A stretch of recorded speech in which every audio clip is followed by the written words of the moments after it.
രോഹിത് ശർമ്മയുടെ കാലം കഴിഞ്ഞു. T20 നിന്ന് വിരമിക്കണമെന്ന് ഒരുപാട് പേര് ആവശ്യപ്പെട്ടു.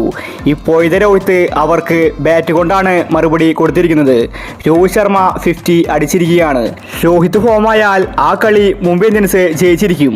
രോഹിത്താണ് മുംബൈ ടീമിന്റെ വജ്രായുധം. കഴിഞ്ഞ മാച്ചിലും രോഹിത് ശർമ്മ 50 അടിച്ചിട്ടുണ്ടായിരുന്നു. അന്നും മുംബൈ ഇന്ത്യൻസ് കളി ജയിച്ചു. ഇപ്പോഴത്തെ ഇന്ന് ഹൈദരാബാദിനെയാണ് മുംബൈ ഇന്ത്യൻസ് തോൽപ്പിച്ചിരിക്കുന്നത്. ഈ മാച്ചിനെ പറ്റിയാണ് നമ്മൾ ഇന്നത്തെ വീഡിയോയിൽ നോക്കുന്നത്. ഇതുപോലത്തെ IPL ന്യൂസിന് വേണ്ടി ചാനൽ മറക്കാതെ സബ്സ്ക്രൈബ് ചെയ്യൂ.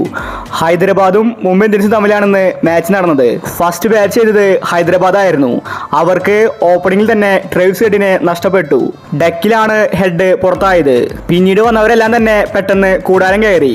അഭിഷേക്, ഇഷാൻ എല്ലാവരും ഫ്ലോപ്പായി. പിന്നീട് കുറച്ചെങ്കിലും കളിച്ചത് ക്ലാസനായിരുന്നു. ഇതോടുകൂടി ഭേദപ്പെട്ട സ്കോറാണ് ഹൈദരാബാദിന് ലഭിച്ചത്. 20 ഓവറിൽ 8 വിക്കറ്റ് നഷ്ടത്തിൽ 143 റൺസാണ് ഹൈദരാബാദ് എടുത്തിട്ടുണ്ടായിരുന്നത്. മുംബൈ ടീമിനെ അപേക്ഷിച്ചത് ചെറിയ സ്കോറായിരുന്നു. മുംബൈക്ക് വേണ്ടി രോഹിത് ശർമ്മയാണ് ഇന്നിംഗ്സ് ഓപ്പൺ ചെയ്തത്. തുടക്കത്തിൽ അവരുടെ ഓപ്പണറെ ഔട്ടാക്കാൻ സാധിച്ചുവെങ്കിലും പിന്നീട് രോഹിത് കത്തിക്കയറി. രോഹിത് ആഞ്ഞു വീശിയതോടെ മുംബൈ ഇന്ത്യൻസ് കളി ജയിച്ചിരിക്കുകയാണ്. ഈ ഒരു മുംബൈ ടീമിനെ എല്ലാ ടീമുകളും പേടിക്കേണ്ടിയിരിക്കുന്നു. രോഹിത് ഫോമായാൽ പിന്നെ മുംബൈ ഇന്ത്യൻസിനെ തിരിഞ്ഞു നോക്കേണ്ട ആവശ്യമില്ല. മുംബൈ ഇന്ത്യൻസ് ടൂർണമെന്റിലേക്ക് ശക്തമായിട്ട് തിരിച്ചു വന്നിരിക്കുകയാണ്. ഹിറ്റ്മാന്റെ ബാറ്റിന്റെ ചൂട് ഹൈദരാബാദ് ശരിക്കും അറിഞ്ഞു. ഗ്രൗണ്ടിന്റെ 4 ഭാഗത്തേക്കും സിക്സറുകളും ഫോറുകളും രോഹിത് ശർമ്മ അടിച്ചു പറത്തി. ആ ഒരു പഴയ മുംബൈ ടീമിനെയാണ് നമ്മൾ ഇന്ന് കളിക്കളത്തിൽ കാണാൻ സാധിച്ചത്. മുംബൈക്ക് ബാറ്റിംഗിലാണ് പിഴയ്ക്കാറ്.